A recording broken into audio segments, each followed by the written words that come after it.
O Andrei tem uma visão muito importante para a gente, para o nosso grupo, né? Principalmente porque ele tem um diálogo com aspectos mais de questões geopolíticas e tem uma visão bastante crítica a respeito da diplomacia científica, né?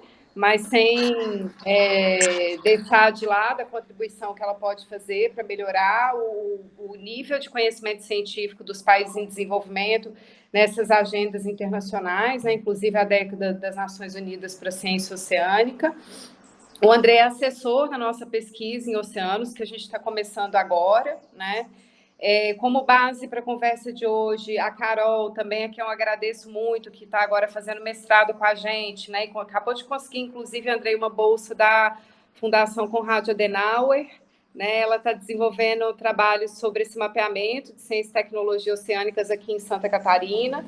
E a Carol, ainda bem, saiu na frente nessa agenda, né, e indicou para a gente alguns textos como base desse encontro hoje, sendo que 3 eram do próprio Andrei, né, e 2 textos que nos ajudam a entender essa ideia de economia azul, a interação com a ciência e tecnologia, e no caso dos textos do Andrei, nos ajudam também a entender essa interface ciência e tecnologia, oceanos e relações internacionais, né. Que foi a parte mais de ciência, tecnologia e relações internacionais que a gente viu no nosso primeiro encontro, né? E hoje a gente, então, vai buscar entender a interface de CTI com oceanos e relações internacionais, e não tem ninguém mais qualificado para falar sobre esse tema do que o Andrei, né? Eu vou, antes de passar a palavra para o Andrei, pessoal, rapidamente eu vou pedir para vocês só darem um alô, abrirem as câmeras, quem puder, e se apresentarem rapidamente, falar sobre o curso que faz, porque agora que a gente está com alunos de outros cursos também, qual curso que faz, o país que está cobrindo, se já tiver sido designado com o país, e se fizer estágio também, quiser falar rapidamente sobre isso, tá bom? Se conseguirem, podem ir abrindo aí, falando, pessoal.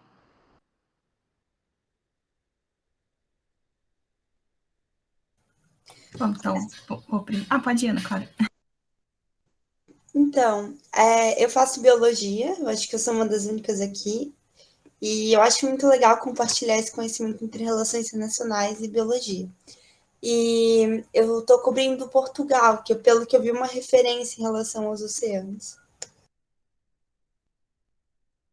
Bom, a Yara já falou um pouquinho, então eu sou a Carol, eu vou cobrir no grupo a Unesco. Bom dia, gente. Eu sou a Aline, eu estou na 5ª fase do curso de Relações Internacionais. Muita gente aqui faz RI, né? E eu estou cobrindo a Argentina. Bom dia, pessoal. Meu nome é Júlia, eu estou na 7ª fase de Relações Internacionais e eu vou cobrir a Suécia. Bom dia, pessoal. Meu nome é Ian, eu estou na 3ª fase de RI e eu vou cobrir o Canadá. Bom dia, meu nome é Betina. Eu não liguei a câmera porque, por algum motivo, ela não está funcionando. Eu estou na 3ª fase de RI e eu vou estar cobrindo a OCDE. Bom dia, gente. Eu sou o Felipe, estou na 1ª fase de RI, entrei no grupo há pouco tempo, então ainda não fui designado nenhum eixo de pesquisa, porque eu ainda estou me inteirando de tudo.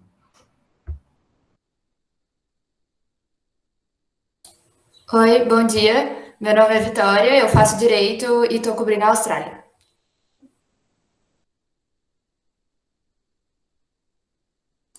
Oi, bom dia. Meu nome é Giovana, eu faço Relações Internacionais também, eu estou na 4ª fase. E como o Felipe, eu também entrei no grupo faz pouco tempo, então eu ainda não tenho um país, mas estamos aqui. Olá, bom dia. Eu sou a Tainara. Eu estou mais ou menos na 7ª fase de Relações Internacionais e eu estou cobrindo a França.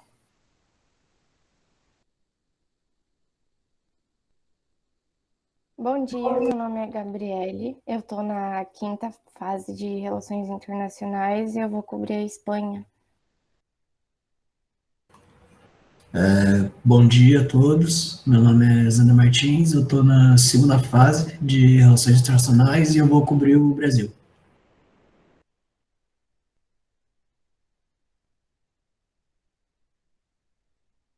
Tem mais alguém aí, gente? Bom dia. O meu nome é Mayara, estou na segunda fase de Relações Internacionais e eu vou cobrir a Noruega. Vai para se apresentar, Yara? Então eu sou a Júlia, estou no doutorado em RI, eu trabalhei já no grupo com diplomacia científica da Alemanha, estudo cooperação em ciência e tecnologia na área de bioeconomia, e no projeto dos oceanos eu vou estar coordenando, ajudando a coordenar essa parte da governamental, né, Yara? Isso. Obrigada. Obrigada, Júlia. Alguém mais, gente? Não estou conseguindo ver todo mundo na minha tela?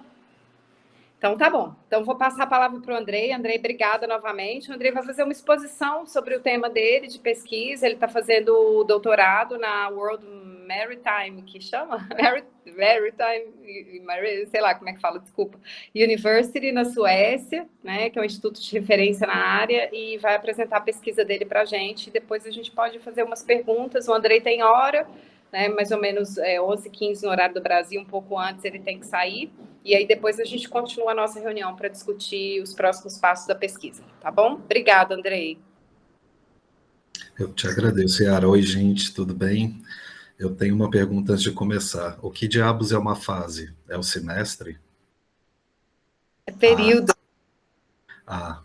Porque tá todo mundo em tantas fases que eu tava, meu Deus, que coisa importante esse curso. Bom, como a Yara falou, Andrei, eu estou aqui na Suécia. Quem é que está cobrindo Suécia? É o Felipe? A Júlia, tá. Eu achei engraçado. E o Zander está cobrindo o Brasil. Coitado. Isso é maldade com ele, Yara. Mas a ideia que a Yara passou era que a gente pudesse hoje introduzir um pouco sobre o tema da minha pesquisa. E tirando a Ana Clara, que vem das ciências naturais, todos vocês são das sociais, então, humanas, né? E talvez eu tenha desenhado a minha apresentação pensando um pouco mais na Ana Clara e menos em vocês, porque boa parte do que eu vou falar vocês talvez já sabem. Se souberem, vocês me falam que eu já pulo, e aí eu só converso com a Ana Clara depois, porque a gente se entende. Eu também sou biólogo, tá? Eu não vou falar muito do que é o oceano.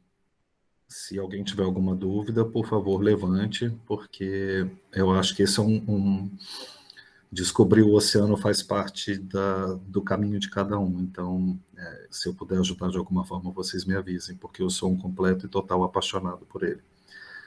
Então, deixa eu compartilhar minha tela e fazer uma explanação. Vai ser muito rapidinho, tá? E qualquer coisa vocês me interrompam, ou se tiver alguma dúvida, alguma coisa, eu sou facinho. Tá todo mundo vendo, né? Ótimo. Agora vamos ver se ele vai passar os slides como eu quero.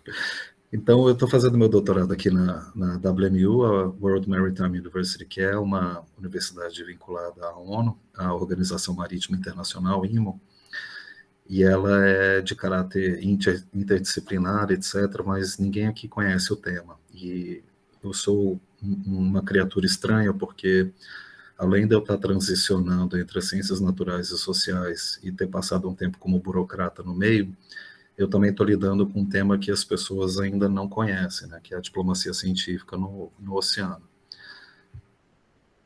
E agora? Eu acho que eu tenho que... tá. Passou aí para vocês? Passou, né? Tá. Então, rapidinho, só pontuando para vocês, isso eu coloquei num dos meus papers, não é a definição final, tá, gente? Ambas as definições são altamente debatíveis, mas o que eu estou chamando de ciência, né, é uma linguagem universal que, por meio da observação empírica e de método de experimentação baseados em evidências, se baseia na replicabilidade, transparência e mérito em busca da verdade, em busca de desvendar a realidade. E a diplomacia moderna, né, pode ser entendida como uma arte de governar na construção de relações internacionais não violentas, aconselhando, moldando e implementando a política externa de um país, por meio da qual os diplomatas protegem, promovem os valores e interesses nacionais no exterior e fazem a ponte.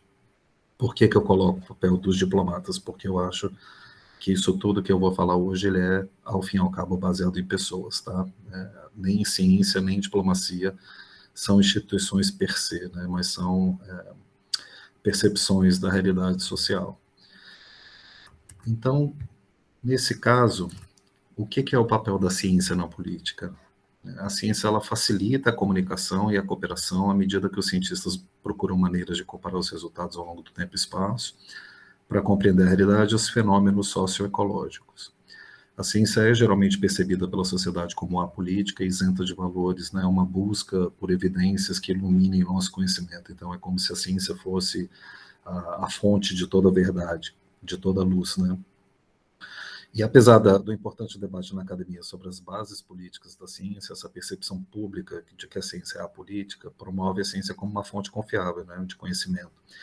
E essa fonte é amplamente utilizada por legisladores e diplomatas, desde o aconselhamento de políticas até o reforço de valores políticos em determinada direção, né, em determinada verdade política. Então, a ciência ela é muito longe de ser simplesmente o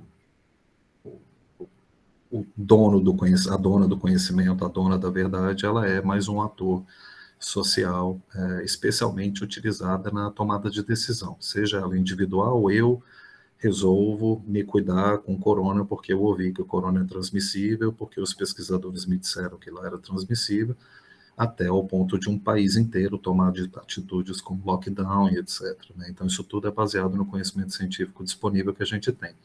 Mas aqueles que não lidam com a ciência, no caso, 99% de vocês, na ciência natural, tem muito pouco conhecimento sobre como essa ciência é formulada. E quando a gente comunica essa ciência para a tomada de decisão, a gente geralmente não comunica as incertezas que estão inerentes a ela, ou seja, todas as limitações do nosso método analítico, todas as possibilidades que a gente está utilizando, inclusive a base estatística, porque essa é uma linguagem muito técnica e muito difícil de ser entendida mesmo. Então, é necessário que haja uma tradução, mas uma transmissão desse conhecimento de uma forma que seja um pouco mais palatável, né? Especialmente para aqueles que tomam decisão. Então, nesse caso, o meu foco é olhar a ciência como uma forma de poder brando, né? Que Ni conceitua como soft power.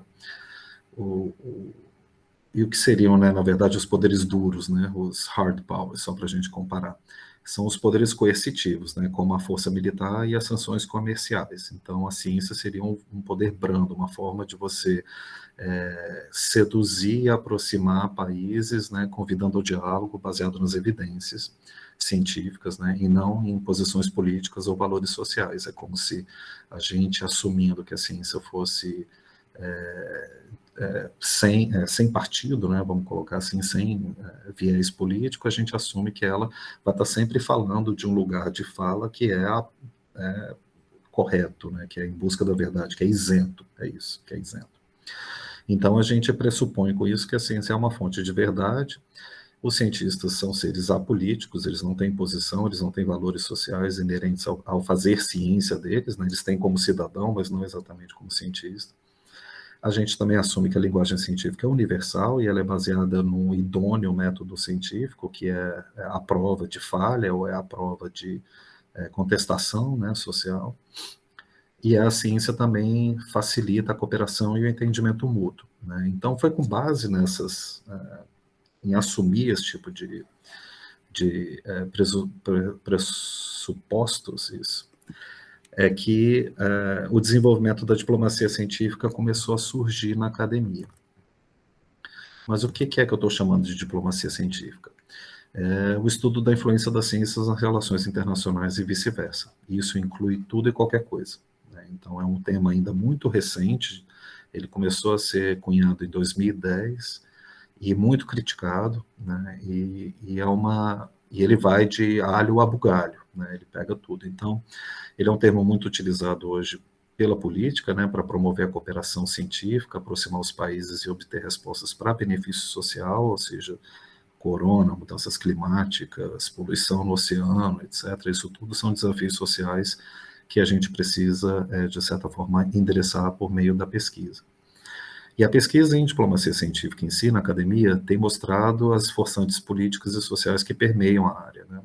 Incluindo o nexus entre a competição e a cooperação entre os países, os interesses nacionais versus os interesses globais, e a ciência como uma forma de soft power, né, sendo usada de propósito pelos países para conseguir benefícios para si mesmo, né, para atender os seus próprios interesses nacionais e assim apoiar a sua política externa. Eu fiz um esforço nesse paper, que eu acho que deve, bom, já que compartilhou 3 papers meus, até demais, né, mas esse paper é bem pesadinho, porque eu tentei pegar um apanhado do que está sendo discutido em diplomacia científica e aplicar para o oceano. E a forma mais clássica que a gente tem hoje, essa que já tem 10 anos, é dividir a diplomacia científica em 3 vertentes. A primeira seria a ciência na diplomacia, que seria o provimento de evidência científica em suporte à tomada de decisão. O segundo seria a diplomacia para a ciência, a diplomacia ajudando a fomentar mais pesquisa, buscando financiamento e abrindo novas vertentes e aproximando grupos de pesquisa em respostas que a própria diplomacia visa procurar.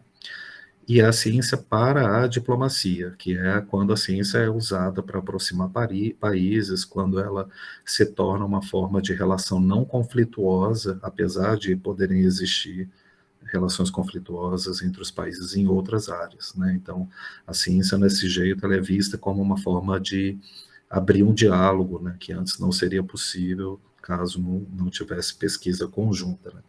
Então, nesse caso, os pesquisadores, eles são tacitamente usados, né, pela diplomacia como armas de negociação, né, apesar de que muitas vezes eles nem fazem percepção disso. Nesse outro paper, eu e a Luciana, que é minha colega aqui de doutorado também brasileira, ela advogada, eu sei lá o quê, a gente tentou descrever o que seria uma diplomacia científica oceânica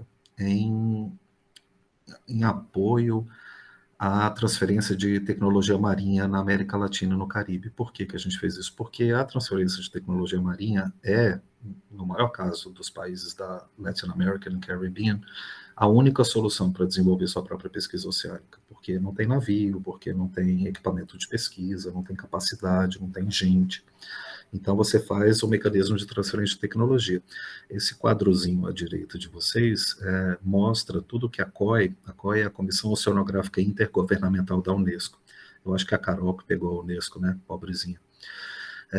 Então, a COI, ela tem uma diretriz do que seria, né, tecnologia marinha. E tecnologia marinha é absolutamente tudo. Vai desde informação, dados, até planta mesmo, a planta dos equipamentos, né, para produção pela indústria. Então, é tudo, é tudo. Por isso que eu digo que a transferência de tecnologia é uma arma importantíssima, né, para o nosso desenvolvimento científico e tecnológico na região. E, ao mesmo tempo, sem a pesquisa oceânica, as decisões são informadas com base em evidências advindas de diferentes contextos. O que eu quis dizer com isso? É porque, na verdade, a gente acaba usando a ciência que é feita por europeus, americanos e australianos, e ela nem sempre é a mais adequada para a gente, mas se a gente não tem a capacidade de desenvolver pesquisa, logo a gente tem que fazer com o que a gente tem, né? Fazer a limonada com os limões que nos deram, né? Então, muitas vezes a gente acaba tomando decisões fundamentadas em evidências que não são tradução da nossa realidade, elas acabam sendo erradas, né? Acabam sendo inadequadas, né? Então, elas são insustentáveis, porque se a gente está olhando para o oceano como um bem comum da humanidade, né? E tem um texto muito bacana sobre o Global Commons, que seria o oceano, o clima, a atmosfera, o espaço, a internet, né? São bens comuns de toda a humanidade. Se você toma decisões que são baseadas em evidências que não são exatamente adequadas para o seu contexto, você acaba tomando decisões erradas, né? Então, a diplomacia da inovação, que é outro contexto que eu não vou entrar hoje com vocês, ela é fundamental para esses países enfrentarem os desafios sociais ao mesmo tempo que a gente desenvolve capacidades. Mas, o que a gente discute no paper, né? Que a gente está cansado de assistencialismo, né? A gente quer co-desenvolvimento. A gente quer o fim da ciência colonial, da ciência paraquedas, da ciência helicóptero, chame como você quiser, mas é colonialismo. A gente quer que ela seja multifacetada com todo mundo, transdisciplinar e integrada com outras formas de conhecimento, né? O tradicional, indígena e local, né? Propriedade intelectual é uma barreira muito importante para a transferência de tecnologia marinha e a diplomacia falhou enormemente em resolver isso, porque quebrar uma patente não é uma coisa muito fácil e os esquemas internacionais as convenções que lidam com propriedade intelectual, elas tendem elas ferram com os países do sul global. Eu não sei falar isso bonito. Elas protegem os países que são detentores das patentes e elas ferram com a gente que tenta ter acesso. Né? Então, o que a gente viu e concluiu no artigo é que é muito comum ter uma transferência ponto a ponto, pesquisador a pesquisador, par a par, né? Mais do que institucional, mais do que abarcada por grandes convenções, etc. Né? Então, que isso é uma fonte de força que a gente tem que usar, essa cooperação par a par dos pesquisadores. E Santa Catarina é o melhor exemplo dentro do Brasil, por causa do Parque Sapiens. Esse outro paper é sobre o meu caso de estudo, que é a Declaração de Belém, que criou a Aliança de Pesquisa para todo o Atlântico, tá? Pesquisa marinha. E ela foi uma ordem natural de fatores que aconteceu. Ela começou com um alinhamento entre Norte e Norte, então foi Canadá, Estados Unidos e União Europeia, ou seja, as grandes potências mundiais em pesquisa marinha se alinhando e fazendo business as usual, porque, né, era o normal eles fazerem isso, compartilhando meios e compartilhando dados e crescendo, mas é todo mundo mais ou menos no mesmo topo, né? Aí Brasil e África do Sul resolveram fazer um esforço semelhante para Sul-Sul, para uma agenda mais Sul-Sul. A gente envolveu a Argentina, Namíbia, Uruguai, Angola, para poder discutir o que seriam as nossas prioridades, né? E fizemos o South-South Framework, que está aí no desenho. E, por fim, a gente juntou Sul e Norte e assinou a Declaração de Belém, em 2017. Belém, porque foi assinada na Torre de Belém, em Lisboa. E ela, então, alia Brasil, África do Sul e União Europeia no mesmo contexto, né?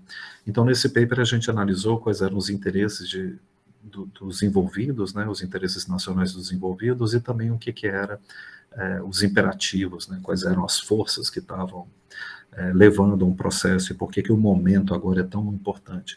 Essa aliança ela é aberta para novos países, então a forma como a União Europeia procedeu com ela é muito interessante, porque ela foi fechando acordos bilaterais com os países para depois ir compondo os blocos, né, vamos dizer assim.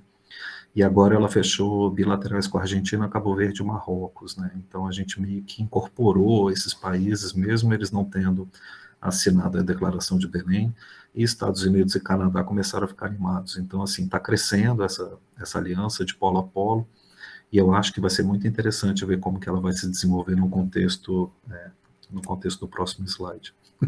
Deixa eu ver se é isso mesmo.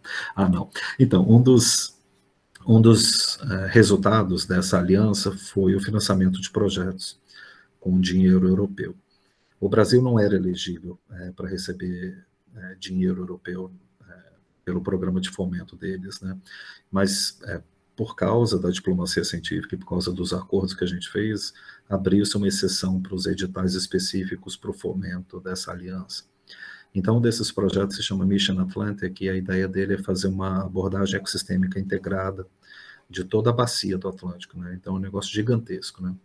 A abordagem ecossistêmica integrada, segundo a UNEP, é a gestão integrada abrangente das atividades humanas, com base no melhor conhecimento científico, sobre o ecossistema e sua dinâmica, a fim de identificar e agir sobre as influências que são críticas para a saúde dos ecossistemas, alcançando, assim, o uso sustentável, blá, blá, blá. Mas a ideia é olhar pelo ponto de vista do sistema como um todo, né?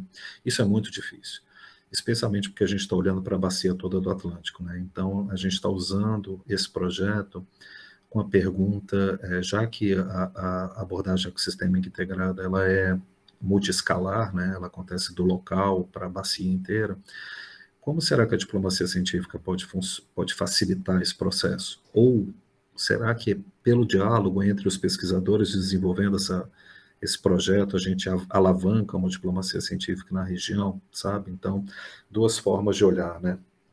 Eu estou muito curioso de ver como isso vai se desenvolver.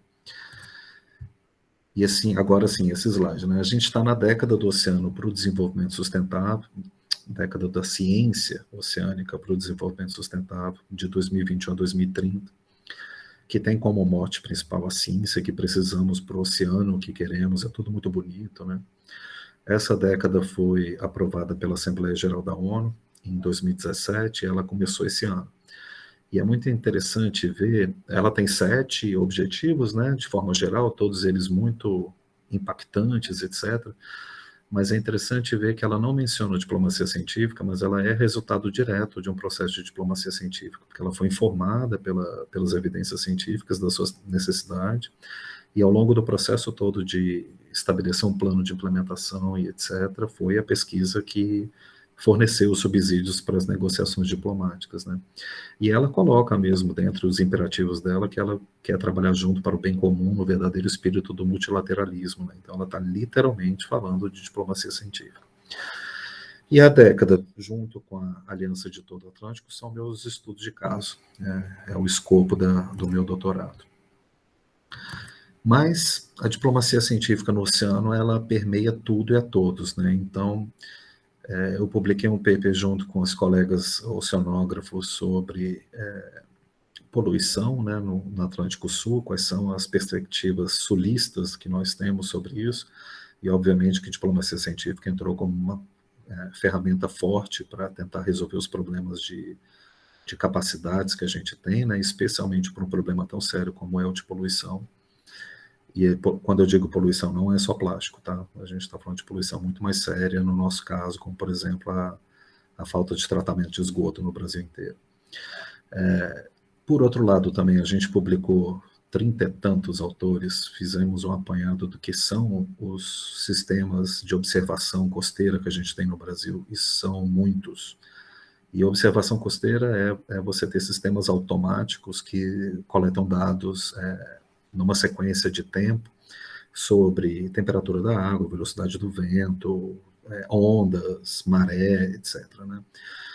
E eu fui convidado para participar desse projeto justamente porque a diplomacia científica também é uma ferramenta importante quando você está tentando não engolir padrões de observação ou de sistemas de observação que são puramente nortenhos, no sentido de que eles custam uma baba, a gente não tem acesso a essas a manutenção dos equipamentos, a gente quiçá mal consegue comprar, né, os equipamentos, então a gente tem as nossas próprias soluções tupiniquins, mas aí a gente tem que pagar o preço alto de ter os nossos dados questionados, né, muitas vezes, porque eles não estão no mesmo padrão, etc. Então eu entrei como contribuindo com a parte da diplomacia científica nessa discussão mais ampla sobre o que é dados acessíveis, como é que a gente define a acessibilidade dos dados e como é que a gente define também esses padrões, né, europeus, na verdade, de como fazer ciência. E, por fim, não sei se vocês souberam, mas o IPCC ignorou sumariamente os oceanos durante muitos anos, né? O IPCC é a plataforma que fornece os subsídios científicos para a Convenção do Clima. E todos os modelos, até 2015, ignoram os oceanos, estavam todos errados, e a gente tomou várias decisões, até o Acordo de Paris, ignorando, né, 70% do planeta. E aí eles comissionaram um novo relatório que é específico para oceanos e criosfera. Criosfera é toda a superfície de gelo que a gente tem no planeta, seja nos Andes, seja nos polos, seja na Groenlândia. E esse relatório, por incrível que parível, ele tem 103 autores, dos quais só 10 são latino-americanos e só um é brasileiro. Então, a gente, nesse paper que foi aceito agora, mas ainda não está publicado, a gente questiona sobre a aplicabilidade desse conhecimento quando a gente precisa que pessoas façam mudanças, né? A gente não precisa só que governos tomem decisões, mas as pessoas precisam mudar os seus hábitos, etc. Senão, a mudança do clima vai continuar como está, né? Então, a gente questiona a efetividade de você ter um processo com 15 americanos e um brasileiro, por exemplo. Quem é que determina esse conhecimento científico, né? E quem é que determina as realidades nas quais esse conhecimento vai ser aplicado? E, mais uma vez, a gente coloca a diplomacia científica como uma forma de equalizar, balancear esses interesses, né? Como os interesses da ciência mesmo. Então, em resumo para vocês, diplomacia científica oceânica, ela fomenta a cooperação científica de forma geral e a cooperação da ciência com outros atores sociais. Ela pode ser uma importante ferramenta, no caso brasileiro, para o equilíbrio de capacidades, né, entre países mais desenvolvidos e menos. Ela visa, de certa forma, atingir o benefício social, então ela tem um viés para, não é a ciência pela ciência, mas a ciência para alguma coisa, né? E a gente espera que, com o desenvolvimento de melhor mecanismos de diplomacia científica, a gente tenha uma política melhor informada, né, em evidência, em ciência, que a ciência informe melhor. E era isso. Vocês me acham escaneando esse QR Code e vamos conversar para ver o que vocês acham, porque, na verdade, eu tenho muito mais dúvida do que certeza sobre qualquer um desses assuntos. Obrigado. Muito obrigada, Andrei, obrigada mesmo. Eu tô doida para falar, mas eu não vou falar, não. Eu vou deixar as pessoas falarem antes, né? Pessoal, podem ficar à vontade para abrir câmera e microfone, para fazer comentários aí, perguntas ao Andrei.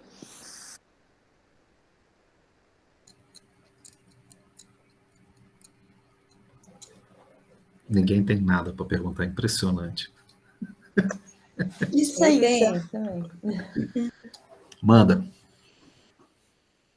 Quem que perguntou? Bom, vou falar então. Pode deixar, Júlia, pode ser você, tranquilo. Tá. Andrei, achei muito legal a forma como você está já se relacionando tanto, né, a diplomacia científica com oceanos e pensando também nas relações norte-sul, equilíbrio de capacidades e tal. Mas tem muita coisa, assim, né, nesse tema, muito bacana. Eu queria, assim, tem alguns questionamentos, mas eu acho que eu queria saber se você já percebeu, assim, se teve que você já teve conhecimento de algum projeto desenvolvido entre pesquisadores para desenvolvimento de alguma tecnologia ou algo do tipo, né, pesquisadores brasileiros ou latino-americanos e, de repente, europeus, e se você já conseguiu perceber se há essa tentativa de ter um equilíbrio de capacidades de fato, sabe? Eu estou querendo saber se, de fato, a gente está um pouco mais empoderado, digamos, nessa agenda ao cooperar com outros países, sabe? E se, enfim, tem, de fato, essa perspectiva mais positiva, ou se você imagina que, se a gente for investigar essas relações de colaboração científica, né, e os resultados dela, como é que está sendo, de repente, o saldo, assim, disso, sabe? E de repente, entender um pouco mais, se você consegue nos dizer qual que é o estado da arte dessa pesquisa científica em oceanos e o lugar dos pesquisadores latino-americanos, do Brasil em si, assim. Nossa, Júlia, você me aperta sem me abraçar. O estado da arte da pesquisa oceânica, Júlia, é desde molécula de água até baleia. É o mundo, inclusive as moléculas que vivem dentro da baleia. É muito absurdo o universo. E ela é tridimensional, entendeu? Porque você tem camadas, né, no oceano. Então você tem gente que só estuda o fundo, gente que só estuda a meia água, gente que só estuda a superfície, gente que estuda só a zona costeira, gente que estuda o mar aberto. É uma loucura. Por isso que é tão legal. Agora, sim, o Brasil é um gigante em pesquisa marinha no Atlântico Sul. Nós e a África do Sul somos, de longe, os líderes científicos na área. Mas isso não significa que a gente está dentro das capacidades que seriam necessárias. Então, o Atlântico Sul é um dos oceanos menos conhecidos, né, do mundo. E muito do que a gente conseguiu desenvolver foi em cooperação internacional. Mas sim, a gente está bem na fita. Quando você compara com outros países da região, os países todos das opacas, tirando o Brasil e a África do Sul, ninguém tem capacidade de fazer pesquisa além da zona costeira. Zona costeira significando ali no limite de 200 milhas náuticas, né? Algumas centenas de quilômetros da linha de praia. Ao mesmo tempo, eu conheço sim, porque era meu trabalho, era o que eu fazia, né? Eu fazia com que a gente tivesse relações paritárias com outros países, mas eu vi muita gente sendo abusada, e continuo vendo, muita gente sendo vítima de colonialismo científico, muito porque uma parte é meia-culpa, né? A gente está entre brasileiros, isso eu não falo nunca para o estrangeiro, mas entre brasileiros existe sim um complexo de vira-lata, de, nossa, que super oportunidade, então, né, caga aqui na minha cabeça que eu estou feliz. E eu acho que isso está mudando, muito porque eles tomaram muita porrada também ao longo dos anos, né? Então, eu vejo com muita alegria projetos mais paritários acontecendo. A nossa capacidade analítica, o pesquisador brasileiro ele é brilhante, então a nossa capacidade analítica é muito bem recebida, porque a gente faz, como eu digo, faz pesquisa com cuspe barbante, né? E com resultados que são muito bons. E então, assim, eu sou um otimista por natureza, especialmente para isso. Eu sou apaixonado pela comunidade brasileira de ciência oceânica. Eu acho que são todos muito valentes e batalhadores e muito bons no que eles fazem. Mas, assim, eu fico muito triste de ver que quando a gente compete, por exemplo, no âmbito do governo federal, com recursos de outras áreas, a gente sempre perde. É como se a gente não tivesse mar. Então, algo no brasileiro de ter virado as costas para o mar me causa um desespero, assim, né? Com uma zona costeira gigantesca que a gente tem, uma influência enorme que o mar tem na nossa vida, em todos os sentidos, e a gente ignora, né? Porque a gente tem muita água, a gente tem muita beleza natural, né? Vamos dizer. Então, é complicado. Mas existe um movimento chamado literacia científica, ou literacia oceânica, que eu odeio esse nome, porque parece que a pessoa tem que fazer um doutorado para ser literado, né? Mas aí no Brasil a gente traduziu para cultura oceânica, que eu acho mais legal, que é a tentativa de transformar os brasileiros em cidadãos do mar, sabe? Porque isso a gente não herdou dos portugueses. Eu respondi a sua pergunta, Júlia. Sim, eu só acho que uma outra coisa é se você já teve conhecimento de alguma cooperação que, enfim, avançou mais e que pode ter tido mais esses interesses mais concretos, assim, algum projeto, não sei. Tem 500. Sem brincadeira, 500. Muita coisa deu muito certo, muita coisa deu muito errado, mas muita coisa deu muito certo. Quer falar, Ana Clara? Então, eu tenho uma pergunta que eu acho que é de vida, assim, porque eu sempre quis saber se a ONU, ela realiza ações concretas em relação à pesquisa marinha, porque eu, pelo menos, eu não vejo isso acontecer. Eu acho que é interno, né? A ONU não faz nada. De nada, para nada. A ONU não serve para nada. A ONU não faz nada? A ONU não faz nada. A ONU precisa dos países para fazerem nacionalmente, individualmente, ou para colocarem dinheiro dentro de fundos, que aí ela chama outros países para coordenar, ou ela chama outra entidade intergovernamental. Então, assim, a gente está vivendo tem gente que não acredita mais no multilateralismo completamente, assim, tem gente que é completamente escéptico sobre isso. Eu ainda acho que tem salvação. O modelo é que precisa mudar. Mas, ao fim e ao cabo, a ONU, ela fez uma coisa muito importante. Os países em torno da ONU fizeram uma coisa muito importante. Adotaram uma convenção de direito do mar. Essa convenção é a Bíblia, é a Constituição pela qual a gente reza. Foi ela que determinou os espaços marítimos, foi ela que determinou os direitos e os deveres em cada um desses espaços e colocou mecanismos de resolução de disputas, né? Só que essa negociação ela foi tão complicada, ela demorou tantos anos, né? Ela demorou 12 anos, para você ter uma ideia, que quando a convenção ficou pronta, a diplomacia foi tão intensa para fazer concessões e abrir possibilidades, né, e etc., que muita coisa ficou de fora. Então agora ela está tendo que refazer um novo tratado inteiro para lidar com a biodiversidade que acontece na massa d'água do mundo todo, que é fora da jurisdição dos países. E olha que loucura, até hoje, na verdade, é naquela base do quem chegar primeiro se serve, né? Então, não tem uma regulação. E a gente está avançando com tecnologias de biotecnologia, por exemplo, né? Novos fármacos, novos materiais, e tem gente patenteando, entendeu? A lagosta que acontece lá no meio do Atlântico, porque ela não é de ninguém, né? Então, essa discussão está acontecendo agora, também tem 15 anos que ela está acontecendo já. E assim, é tudo muito moroso, é tudo muito... Então, assim, a ONU não faz nada. Obrigada, Andrei. Gente, eu estou no meu telefone, eu vi que o Ian levantou a mão. Eu não sei se alguém levantou a mão antes do Ian. Não, foi o Ian primeiro, depois a Carol. Vou fazer minha pergunta.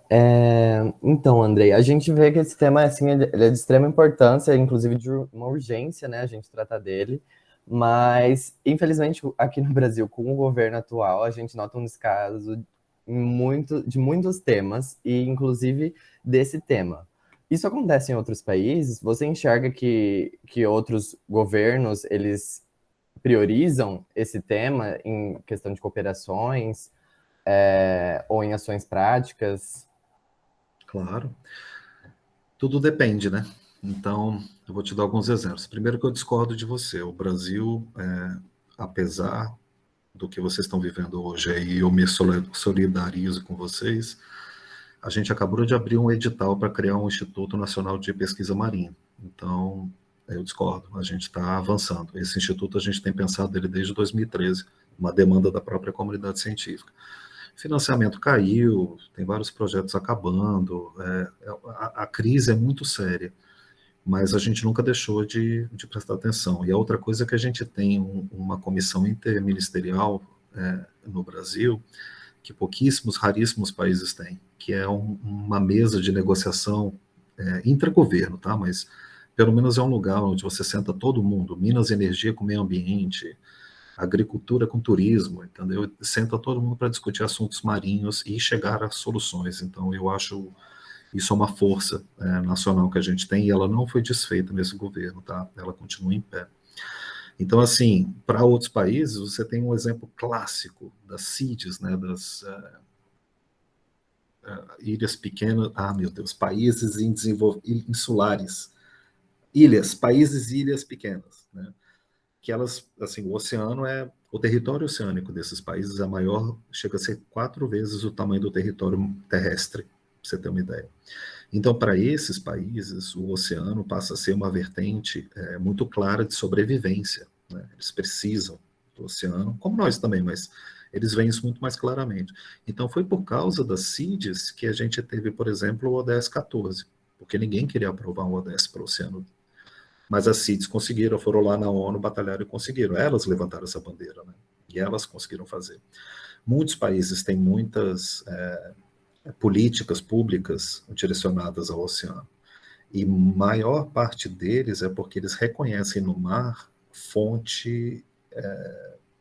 uma fonte gigante de economia, de ganho econômico e de potência geopolítica, né? Então, se você olhar no Atlântico Sul, quase ninguém... Eu devia ter trazido esse slide. Depois você dá uma olhada no mapa e vê o cinturão de ilhas que a gente tem no Atlântico Sul. São quase todas do Reino Unido, né? Mas pouca gente sabe, mas a Noruega tem uma ilha no Atlântico Sul, né? E esses territórios, se você olha a geopolítica do sul da Ásia, por exemplo, com os territórios que ainda são hoje de França, Inglaterra, Reino Unido, etc., você começa a entender por que todo mundo criou caso com Cuba, por exemplo, né? Por que Cuba é um ponto estratégico, e é tudo por causa do mar, tudo em relação ao mar, né? Então, sim, os países reconhecem essa força, né? O Brasil não, o Brasil acha que entre ele e a África tem literalmente um oceano de distância, né? Então que a gente meio que pode tudo. A gente tem uma relação muito boa com o Uruguai, que é o nosso vizinho, com a Guiana Francesa, que é o outro. Então a gente não tem conflito, né? A gente não tem uma Malvinas para lidar, né? Uma Falklands, né? A gente não tem. Então a gente vê muito pouco, mas eu sou um dos árduos batalhadores. Eu acho que a partir de hoje todos vocês também serão, para que a gente coloque isso com mais interesse na agenda. Responder, Ian? Respondeu sim, obrigado, André. Obrigada. A Aline levantou a mão antes da Carol? A Aline nem está com a mão levantada. Então tá, achei que ela tinha levantado. Vamos lá, Carol. Bom, primeiro, Andrei, assim, é uma quantidade incrível quantidade muito grande de artigos, né? Então, parabéns, assim, eu acho que tem ajudado muito as suas produções, um guarda-chuva, assim, bem amplo de temas abordados, então, parabéns, porque realmente é incrível, muita publicação em pouco tempo. Mas minha pergunta é no sentido da tua fala em relação, mais específico na América Latina, essa colonização, essa assimetria das capacidades, pensando os países que já estão inseridos na aliança, Cabo Verde, Marrocos talvez seja um pouco recente, mas esses países do Sul que já estão mais institucionalizados, inseridos nesse contexto, se essa colonização, assim, conhecimento também ela é mais perceptível, se não, assim, eles já estão mais no fluxo, já estão um pouco mais inseridos e não é tão perceptível essa discrepância. Obrigado, Carol. E eu vou te dar o e-mail dos meus orientadores, você manda essa sua opinião para eles, tá? Por favor, me dá uma força aí. Porque, na verdade, o que eu tenho ouvido aqui é que eu estou divergindo demais no meu tema de pesquisa, mas assim, né? Fazer o quê? Então, eu tenho sim e não. Por quê? Essa aliança ela foi construída num processo top-down, né, os governos assinando o acordo, e bottom-up, porque foram as comunidades que informaram o escopo, né, dos acordos. E as comunidades é que acabam desenhando como é que vai ser essa cooperação. Mas, obviamente, que os governos estão lá defendendo seus interesses, né? Então, assim, defendendo também posições estratégicas. E o que isso significa? Que na hora de definições por parte dos governos, você vê que a negociação pode chegar a ficar um pouco sensível, né? Quando você fala, por exemplo, de abrir mercados europeus na América do Sul para pescado, por exemplo, né? Que é uma das coisas que acaba tocando, né? Ou para fornecimento de tecnologias para energias renováveis, né? Tipo a eólica no mar, que são os europeus, que são os detentores, né, dessa grande tecnologia. Mas, ao mesmo tempo, a gente tem a tecnologia de perfuração em mar profundo, né, da Petrobras. Então, assim, você acaba tendo essa negociação diplomática padrão, né? Coloca o meu interesse, coloca o seu interesse, vamos ver, né, onde é que a gente fica menos triste, né? Mas aí, como a gente não tinha dinheiro para bancar os projetos e a União Europeia tinha, quando os consórcios de cada projeto foram sendo montados, eu fui testemunha de colonialismo acontecendo, sabe? Porque aí o que acontece? Os caras montam um projeto, te convidam para fazer parte, mas você não molda o projeto. Você não influencia, você meio que pega carona no que já está decidido. E aí a sua manobra de negociação, ela é muito pequena, você não consegue, por exemplo, mudar o objeto da pesquisa, você não consegue mudar, e isso aconteceu em alguns projetos, em outros não. E aí você vê claramente que ainda está rolando uma coisa do tipo, tem que ter envolvimento de país em desenvolvimento. Então beleza, Carol, o que você acha de fazer parte de uma proposta que é super legal, assim, assado, e você vai ganhar 20 mil reais e um bolsista de iniciação científica? Não é super legal? E aí você entra, porque você acha realmente super legal, e você faz as tripas coração, e aí você vai ver o que teus parceiros estão fazendo. Eles ganharam 10 vezes mais grana para fazer metade do trabalho que você está fazendo. E aí teve um dos projetos que eu fui tácito, eu falei, cai fora, tira a participação brasileira, porque isso está demais. Isso já está, não é nem mais colonialista, é imperialista já. Já está doendo o âmago, entendeu? E aí, alguns toparam, estão pagando, estão comendo o pão que o diabo amassou, e eu fico atrás falando, eu disse. Mas assim, sabe, por isso que eu falei da síndrome de vira-lata? Eu vou escrever um paper ainda sobre a Turn Can Syndrome, para ver se a gente consegue levar, se empoderar nas nossas relações, porque de fato eles precisam da gente. Eles precisam ter acesso às áreas que a gente tem acesso, eles precisam ter a expertise que a gente tem. E não é que eles precisam, todos nós precisamos, porque o oceano não tem fronteira, né?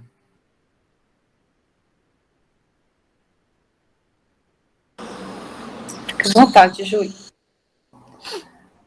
Ô, Andrei, agora eu fiquei pensando aqui, eu tenho muito essa dúvida de como esse, né, você como um pesquisador brasileiro na Europa, né, você consegue adotar uma perspectiva crítica, assim, no seu trabalho, ou como é isso? Porque eu falo porque eu também estou nessa fase, assim, né?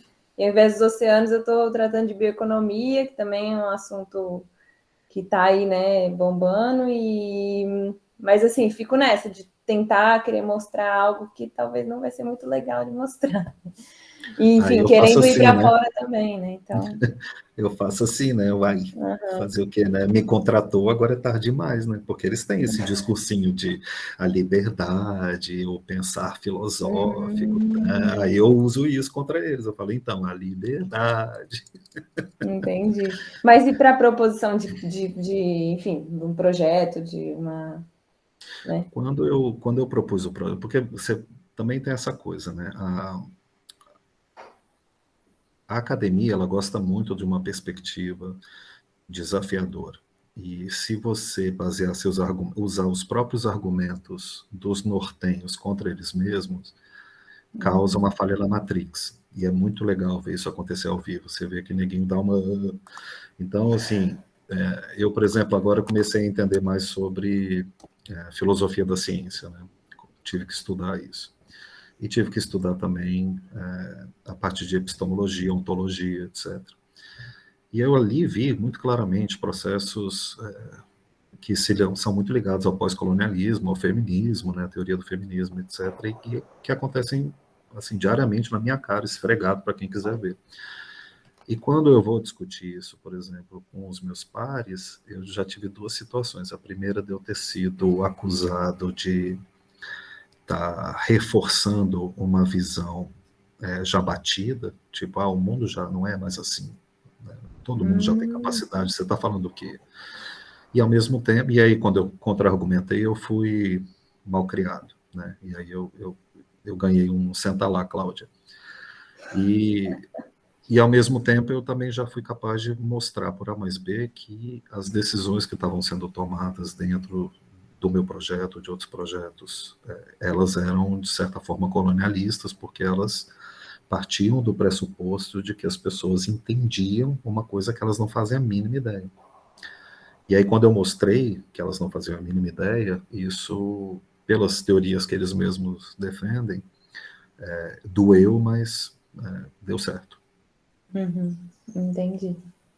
Bacana, obrigada. Nada. Mas é sofredor, né? Às vezes dá vontade de...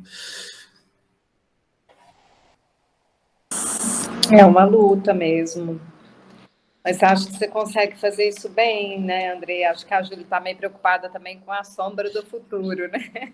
Tá, você age assim hoje e amanhã, se você for tentar fazer parte de um projeto, vão deixar, né? Não vão, né? Não, peraí, Júlia. Assim, faça o seu trabalho e faça bem feito. Contanto que você mostre argumentos que são plausíveis, se aquele grupo disser para você que aquilo é inaceitável do ponto de vista deles, aquilo não é ciência. E você pode, a primeira coisa que você fala, isso não é ciência. Isso não é baseado em método científico, isso é baseado em achismo. E eu não estou aqui para trabalhar em achismo. Então esse é um grupo que não te quer, ele não te merece. Ele está fadado a acabar, ele está fadado a produzir a ciência que a gente está fugindo. E você, como sulista e mulher, eu acho que você tem a obrigação de defender um ponto de vista que ninguém mais tem, entendeu? Ai, que legal. Obrigada. Gostei, agora me deu ânimo. Ana Clara. Eu tenho, sim, muitas perguntas para te fazer no âmbito pessoal, de questão de carreira, mas agora eu acho que não é o momento. E se puder, depois quero mandar um e-mail, alguma coisa, entrar em contato. Nosso grupo, nosso objetivo final é... Ixi. Carreira. A Yara foi dar bronca e o Google cortou ela. Aproveita, Ana Clara, pergunta aí. Tá bom. Eu posso mesmo? Faça, é muito importante. Então, é uma pergunta filosófica agora. Qual que é o sentido do senhor estudar os oceanos? O sentido íntimo, assim...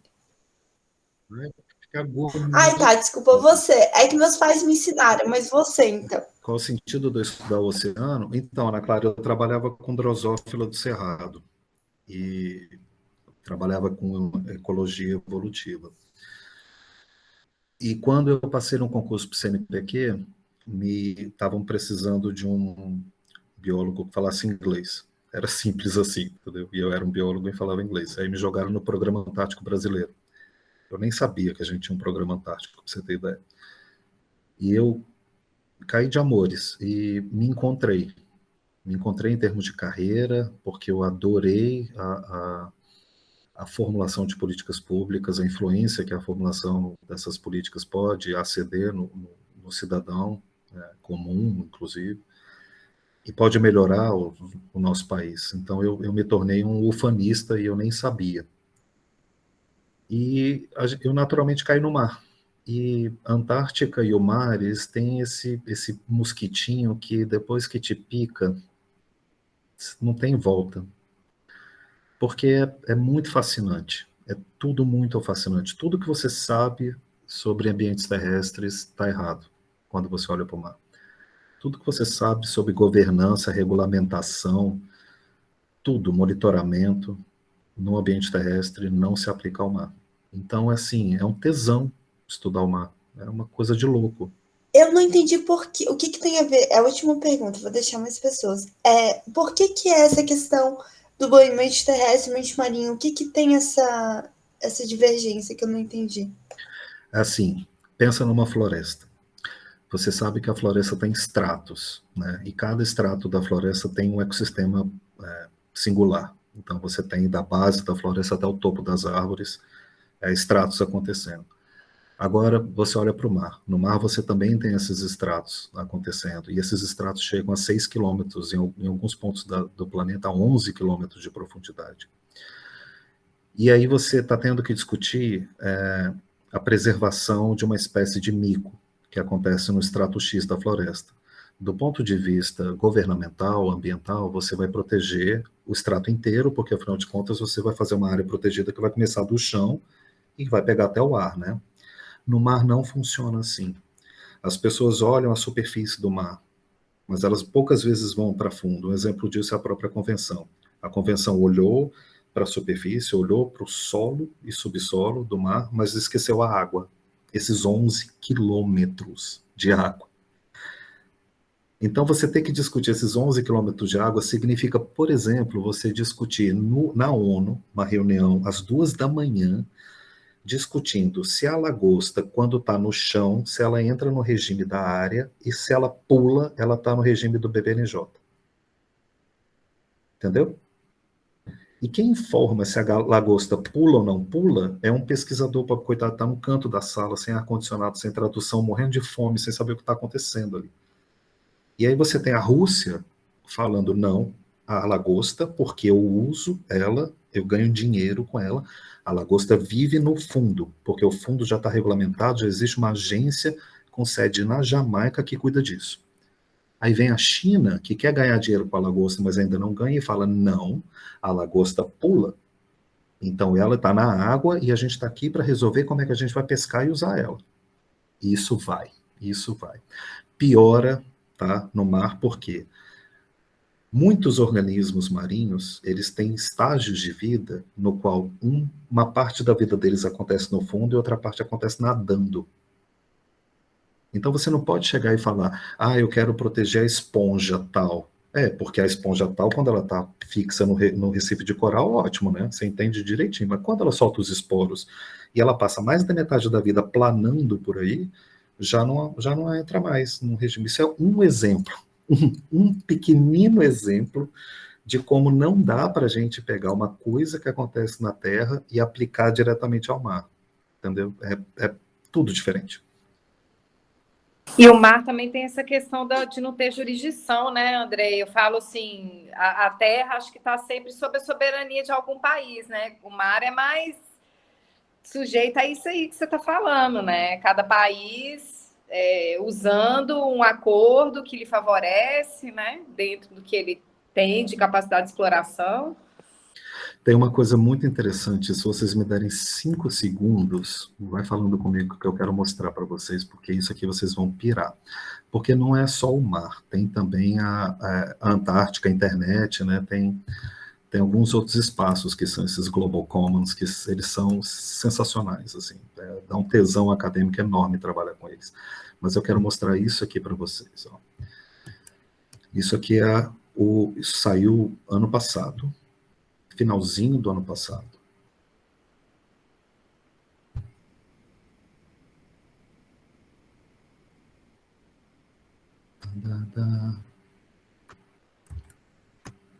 Vocês estão vendo? Esse aqui é um curso que eu vou dar essa semana sobre diplomacia científica na Antártica, tá? E aí você tem, na sua esquerda aqui, a fatia de pizza, né? Como a Antártica foi dividida, né, entre os territórios, né? Então tem Austrália, Noruega, Reino Unido e assim vai. E aí você tem o claim, né? Como é que fala claim, Yara? Reivindicação. Obrigado. A reivindicação territorial, por exemplo, do Reino Unido, né? Que pega aqui Geórgia do Sul e as Ilhas Malvinas, tá? Isso aqui já é um problema, já tem até uma guerra entre Argentina e Reino Unido por causa das Malvinas. Aí, para piorar a sua vida, deixa eu mostrar isso aqui.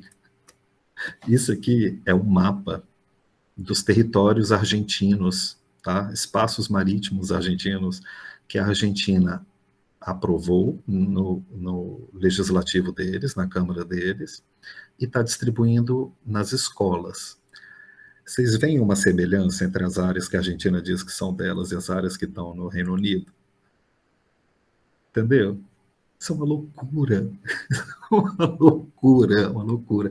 A Argentina resolveu falar, isso é tudo meu. E ela vai ensinar 100 milhões de argentinos que isso é tudo deles. Entendeu? E não é. Então, assim, vai me dizer que não dá um tesão desgraçado estudar isso? Fala como é que eles vão resolver isso? Né? Não vão, não vão. E a gente, como o Brasil, tem que apoiar a Argentina, porque sim. Gabriele. Oi, você vê alguma perspectiva de mudança para conseguir resolver a problemática da pescaria predatória que está afetando a economia e a sociedade dos países da costa africana e tal? Gabriele, você assistiu o Seaspiracy? Ah, sabia. Então, Gabriele, deixa eu te contar uma coisa do Seaspiracy. O Seaspiracy é um documentário irresponsável, porque ele juntou evidências científicas. Primeiro que ele já começa questionando o que é sustentabilidade, do porquê que a gente tem um conceito de sustentabilidade. Só por isso já dá vontade de dar um tiro no diretor. Porque desde a década de 70 que a gente está lutando para ter esse conceito na pessoa comum, e agora finalmente as pessoas sabem o que é diabos, ou pelo menos tem uma ideia do que é sustentabilidade, e o cara fala, não, sustentabilidade não existe, vá-te a merda, né? E aí depois ele começa a apresentar um monte de evidências que estão erradas, e ele falou com uma pessoa, não é que ele fez assim, um apanhado, tipo, a Júlia está fazendo o doutorado dela, e ela teve que fazer uma revisão literária sobre tudo que foi escrito naquele tema de bioeconomia, por exemplo. Então a Júlia sabe que hoje é uma grande confusão o que diabos é bioeconomia. Mas se você vai falar com outra pessoa, você fala, eu estou trabalhando com bioeconomia, todo mundo vai falar, uau, que legal, né? Assim, você usa a biodiversidade como fonte de recursos e riquezas, né? Mas não é isso, não é. Ninguém sabe o que é bioeconomia até hoje. E o cara não fez isso. O cara te falou exatamente o que ele queria ouvir, e ele vai criando uma narrativa que chega no final e ele fala, então o negócio é parar de comer peixe. Alô? Se as pessoas param de comer peixe, a gente vai fazer o quê? Porque a área de plantio, você está vendo o que está acontecendo com a Amazônia, né? Aquilo tudo é área de plantio, não é só gado. Mesmo quem vira vegano tem que comer planta, e essa planta tem que estar plantada em algum lugar, e não é no mar que ela é plantada. Então não é a solução, não é por aí do jeito que ele colocou. Então sim, tem muitos projetos e muita gente responsável, inclusive no mar você vê uma aliança muito mais fácil entre ONGs, governos e organismos internacionais, sabe? É muito bonito de ver as pessoas. Então, por exemplo, o problema da pirataria que teve na Somália, que é o único lugar no mundo onde de fato acontece pirataria, foi fizeram um conluio dos países da região para tentar resolver o problema da pirataria na Somália, e resolveram. Hoje você quase não tem assalto à mão armada em área internacional, né? E a polícia da Somália foi reforçada para combater o assalto à mão armada. Agora, sim, tem um vídeo assustador, porque assim, a convenção ela dá para a gente 200 milhas náuticas de zona econômica exclusiva, que é de soberania do país, né? O país usa aquelas 200 milhas da melhor forma que ele achar, e etc. Tem um vídeo de uma frota de pesca de lula chinesa, espanhola e russa, a 201 milhas fora da Argentina. E você vê o vídeo, a iluminação dos navios para atrair as lulas da zona econômica exclusiva da Argentina para a área internacional é tão intensa que parece uma cidade no meio do mar. Então eu digo para você, há uma necessidade premente da gente fechar logo a negociação desse BBNJ, que é a biodiversidade além das jurisdições dos países, para a gente poder ter um gerenciamento, um manejo mais sustentável dos recursos marinhos, sabe? Porque a coisa está feia. Mas a coisa está feia por quê? Porque as organizações de pesca que são responsáveis por regular as cotas, etc., etc., elas não têm grana para fiscalizar se aquilo está sendo realmente feito. Então você passa 2 semanas em Roma discutindo a cota de pesca de atum para cada um dos países. O Brasil nem pesca, o Brasil nem tem capacidade de pescar, e está lá discutindo. E aí chega no final você fala, bom, e aí, quem é a polícia que vai lá no meio do mar ver se eles estão pescando isso mesmo? Não tem. Então, assim, o problema não é o consumidor. O problema é a regulação, entendeu? É a regulação e a educação, né? Porque eu tenho esperança que as crianças possam transformar os seus pais em pessoas melhores, ou esperar que os pais morram e eles sejam pessoas melhores no futuro, porque a gente não tem plano B, né?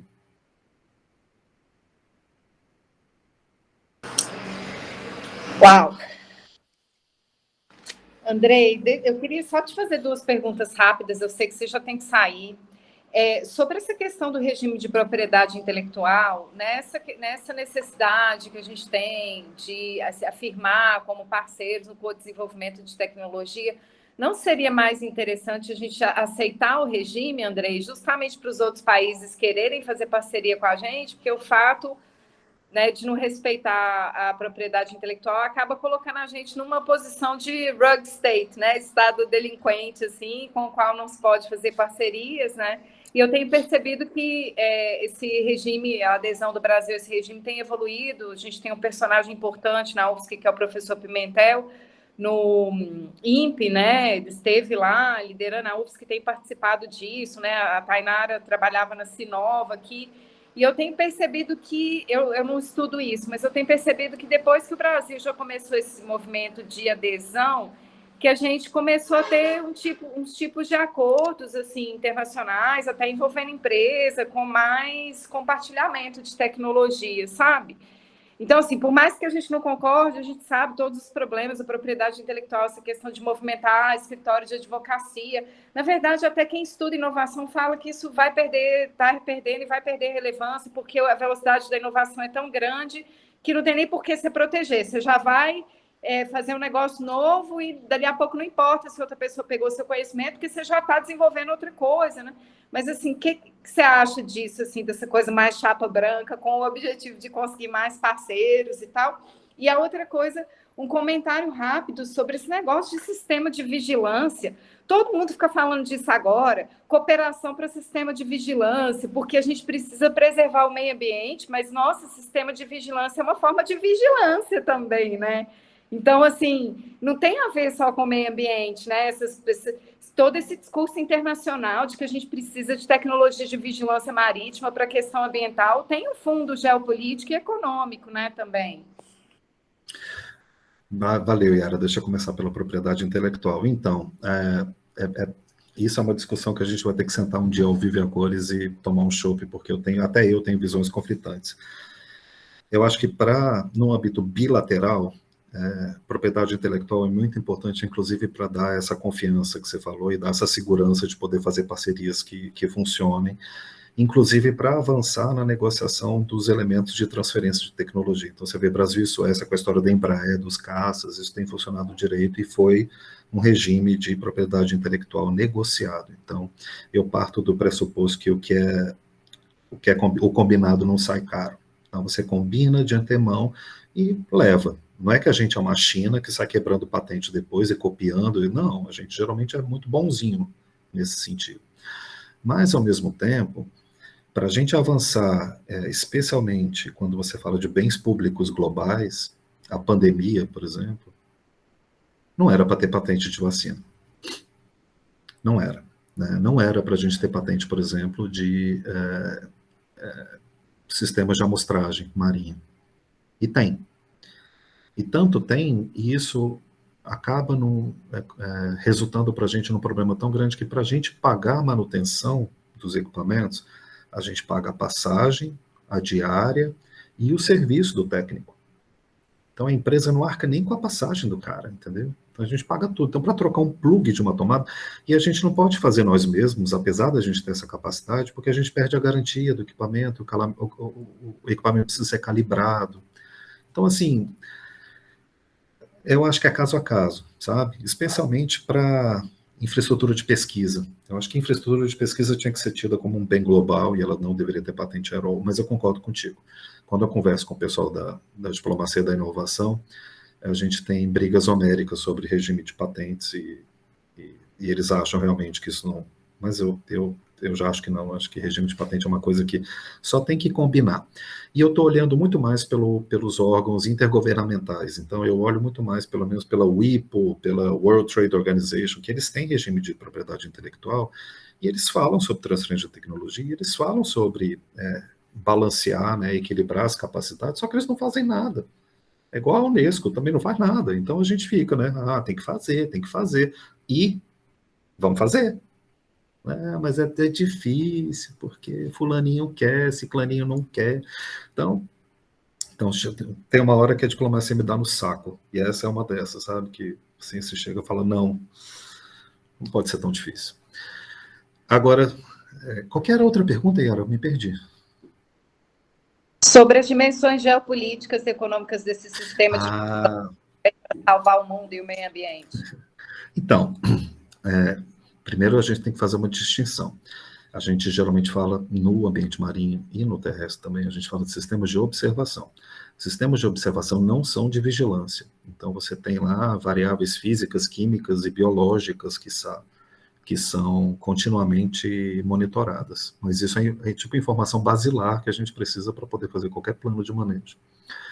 Sistemas de vigilância, inteligência artificial, internet das coisas, está começando a ganhar um caráter mais expressivo nas discussões geopolíticas, e tem um motivo, sim. E eu vou te dar um exemplo muito claro. Tem uma coisa agora chamada DNA ambiental, Environmental DNA, que todo mundo na Europa vende como sendo o seguinte: você coleta água, e aí você consegue tirar o DNA que está presente na água, e aí você consegue determinar se peixe tal estava ali, né, pelo DNA. O que ninguém fala é o seguinte: você está lá tirando DNA da água, e você pode descobrir a cura para o câncer, por exemplo, você vai patentear e vai vender isso.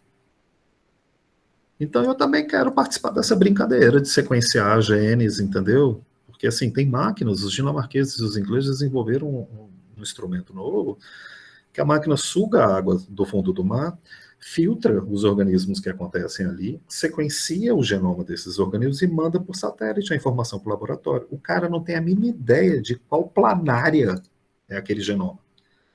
Mas ele tem a sequência dos genes, que é o que ele precisa para poder fazer qualquer coisa depois. Para ele desenvolver medicamento, material, cosmético, qualquer coisa. E aí, por isso que nesse regime de BBNJ está se falando de in vivo, in silico, in vivo, in vitro, in silico. Que o in vivo seria a coleta, né, da amostra, você tem o organismo contigo. O in vitro seria você pegar esse organismo na natureza e criar ele em laboratório, sequenciar o genoma dele. E in silico são ondas digitais, sequências digitais de genoma. Então os diplomatas agora estão discutindo esses três regimes já. para poder entender de onde que a gente vai fazer o benefit sharing disso. Como é que você vai pagar por isso? Então, assim, o buraco é bem mais embaixo, sabe? Mas eu concordo contigo, assim. Eu fui convidado para escrever um capítulo agora sobre inteligência artificial e novas tecnologias do ponto de vista da diplomacia da inovação para o ambiente marinho, né?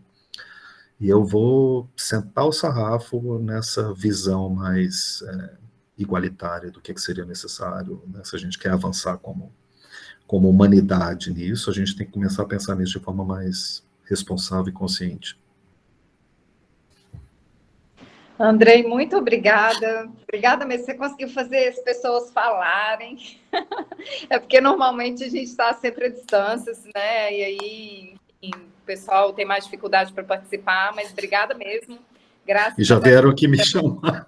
Eu sei, está na sua hora, Andrei, está na sua hora, eu sei. Está na hora Gente, de buscar sua prazer. opinião. Obrigada. Prazer ver vocês, viu?